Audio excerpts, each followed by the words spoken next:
Hello everybody, I'm Giovanni Ferri from Frimley CCG, formerly East Berkshire CCG, and we're here today to tell you about the OxWell Student Survey.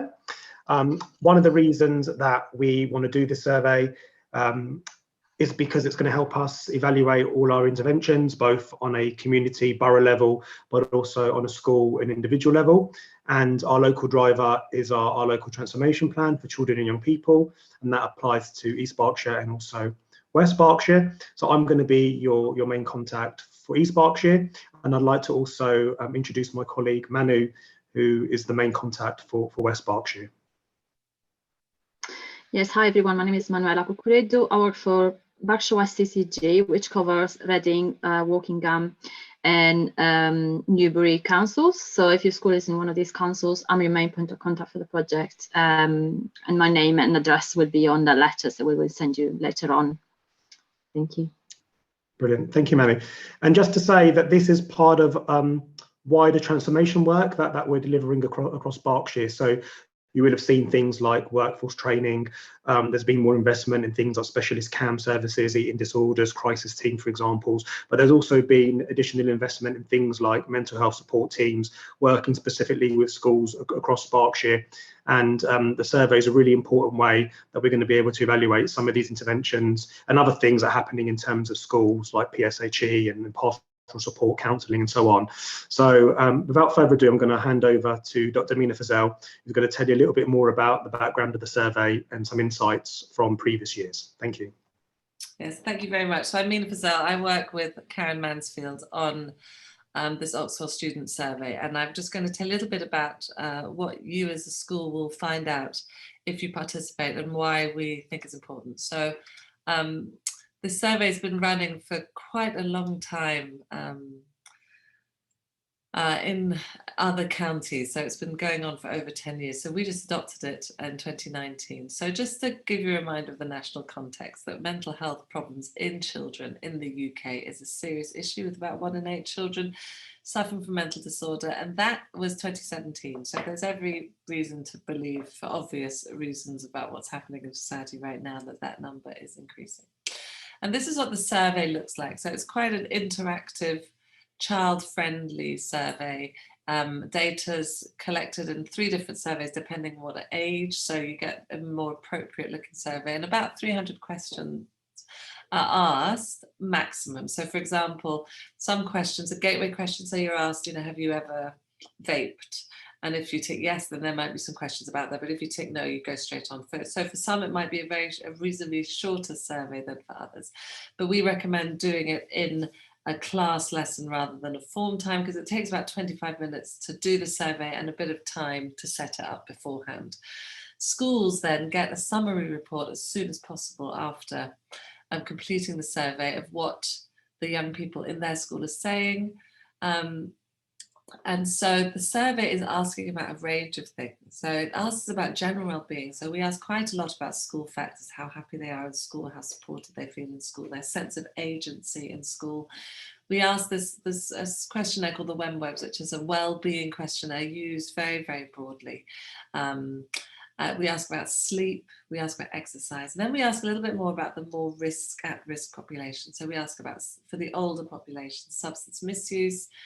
We've put in a depression anxiety measure that CAM services use. We've brought in about internet gaming, because we think quite a lot of kids are probably doing quite a lot of this, especially after the last year.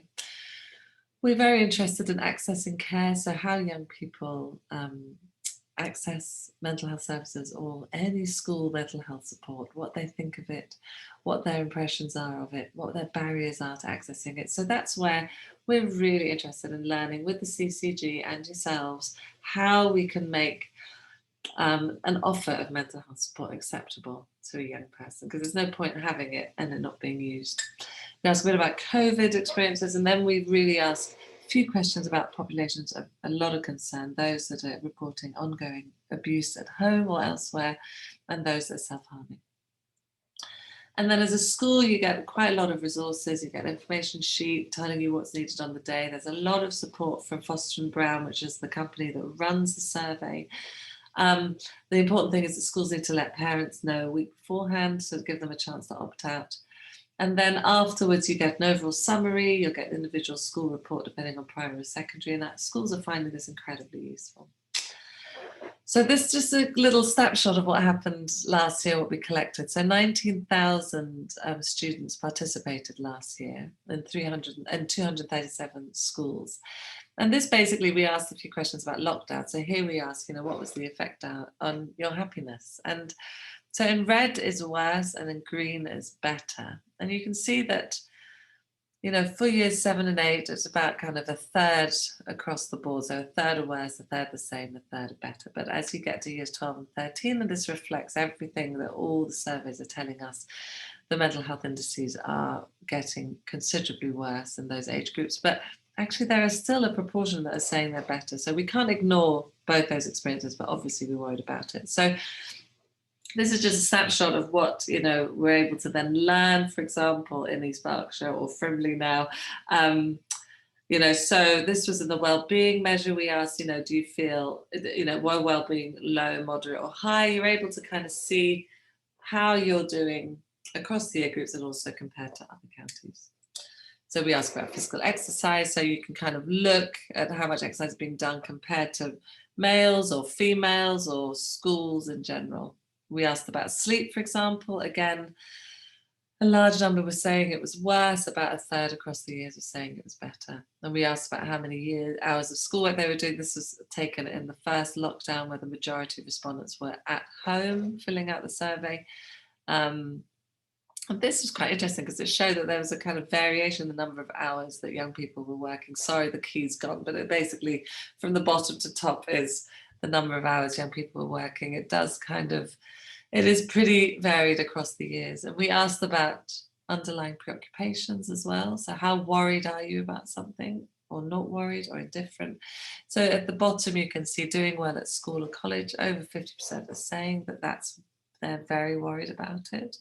But then 42% are really worried about their appearance. So still the usual adolescent preoccupations coming through, and worried about the climate. So what happens once the students have completed the survey? The reason we like the survey is because then you as a school, a few months later, because we have to clean the data and make sure it's all workable, we'll get access to something called Load Seeker, which is a fully interactive reporting system. So you're, as a school, not just giving us the data, you've got this opportunity to actually go in there yourself and find out what's happening. So if you want to know, for example, what's happening in year 9, because you've put a whole load of new initiatives into year 9, and you want to see whether your year 9s are any different to other years in the school, or how they compare to generic schools in your area. So you're never going to be able to compare to a specific school, because we will never reveal the identity of other schools to you, but you'll be able to look to see where you rank according to other schools in your area. You can do that. And then if you do it in year on year, you'll be able to see whether interventions you put into place actually start to show a change. So you get access to this really, really exciting tool that then gives you the data so you can use it. So in the counties that have used this for 10 years, they put this as part of their Ofsted reports, for example. So this is just a glimpse of how you use Load Seeker. I'm not going to go into detail, but it's very user-friendly. You can pull up the data as bar charts or whichever type of chart is useful for you in a whole range of ways to access the report of the thing that you're interested in. Again, just another way of showing it. And then as schools, you kind of get this kind of categorization of red, amber and green. So you get a feel for, whether you should be a little bit more concerned as to what the ratings are showing. So for example, this is 2019 data. We asked in a group of schools, because these were trailblazer schools, for example, we asked, do you know who provides mental health support in your school? About 75% did. We asked, how easy is it to access the support? Some are finding it difficult, most are finding it quite easy or easy. Then we ask, if you had any emotional difficulties, would you go to the mental health team at school? And 71% say no. So that's where I'm like, okay, we can really now, with the questions we're asking in 2021, really go into detail, really try and understand, what are things changing and what are young people telling us will be more helpful. And then we can align what we do a little bit more in that direction if we're able, and then we're able to evaluate it a year later to see whether those responses change in any way. And we, this last year, had a lot of youth-led dissemination, so, you know, made sure that young people who participated in the survey also had access to the results. So a poster was produced, a video, email, an email was prepared that schools could choose to send to all the students, etc. And that's just to say there are a lot of people involved. So in summary, this is just to tell you a little bit about the survey. We think that as a school, you'll also get, we hope, very, very useful information, and we will be able to use the data that we gather to talk with our commissioners to really understand what young people might need and what they're telling us about how's best to address it. So G, that's all I have to say now. Brilliant, thank you, Mina. So I'm just going to talk to you a little bit about the timeline. So if you can now see my screen, this is just a reminder of my details and Manu's details for your main point of contact for East and West. We actually took part the survey last year in both East Berkshire and West Berkshire. In East Berkshire, we had about 4,000 responses, which was great for us to look at that from a kind of wider population level. But actually, as Mina said, you're able to do lots of comparisons and look between different year groups and girls and boys. So the more young people that take part at your school, I think the more useful it will be in terms of comparisons. So in terms of our timeline, the survey is available now to register to take part, and you'll shortly be sent, or you can request a briefing document by emailing our training inbox, and I'll give you the email address in a while. But otherwise, we're going to be sending it out via local authorities, via mental health support teams and education psychologists. So you might get the briefing document anyway. But the briefing document is going to have information about how you register, and also some information for some webinars that we have at the end of April, which are much more about logistics and top tips for how you might want to run the survey within your school. And essentially, we'd like schools to register between now and the end of April. And the reason for that is so we can then send out all information to schools by May. And I'll tell you the information that will be shared in a moment, so that schools can then preferably take part during May. If a school can't take part during May, if they let us know or let the university know, you are able to take part a bit later. But really, we'd like you to take part during May. And the reason for that is, Mina mentioned that you'll get these really interesting summary reports as PDF reports of your preliminary results. And those will be shared with all education settings. But for those to be ready before the summer break, we need schools to take part as early as possible. So if you take part during May, then you will definitely be able to get your reports before the summer holidays. If you take part later, then obviously reports will be later, and possibly later in the summer or early autumn. Then in the autumn, everyone will get access to LoadSeeker, and that's the platform that Mina referenced in her slides. And there you'll be able to pull off your own school level report, and you'll be able to make all the comparisons and look at the results and see how your school compared with other schools in your borough, and also the rest of the survey results. But as Mina said, you will not be able to identify other schools, so that's really important to know. In terms of the offer for education, essentially, once you register to take part, you will be sent an information pack from the university that will include everything you need in order for your students to take part in the survey. So that will include an access link for the survey, because there's version for years 5 to year 7, there's a version for year 8 to year 11, and then there's a version for sixth formers or further education. So you'll be sent the access to those different links. You'll also be sent instructions for your students to take part, and you'll be sent sort of information for parents and information for students. So that's the first thing. You'll be sent everything to make it really easy for you to be able to take part. The second thing that will happen is, after you've, if you take part during May, you'll then get these summary reports in time for the summer holidays, so that you can see if anything's been flagged that you then want to try and deal with in terms of future planning for future interventions.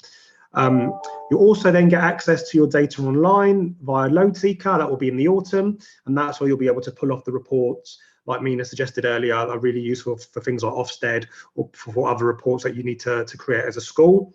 There'll be additional training. Last year we did demo videos about how to use LoadSeeker, and for the East we're also going to give you access to an assistant psychologist who's going to be able to do more one-to-one support with you guys in terms of engaging with your data and seeing how you might want to use your data to monitor the impact of school interventions, whatever those might be. So just a reminder, in terms of next steps, look out for the briefing document that will come out via your local authorities. If you haven't had it and you want to request it, please email the email address that's at the bottom of the screen. Then you need to register to take part in the survey. And once registered, you'll be sent all the information from the university in order to take part.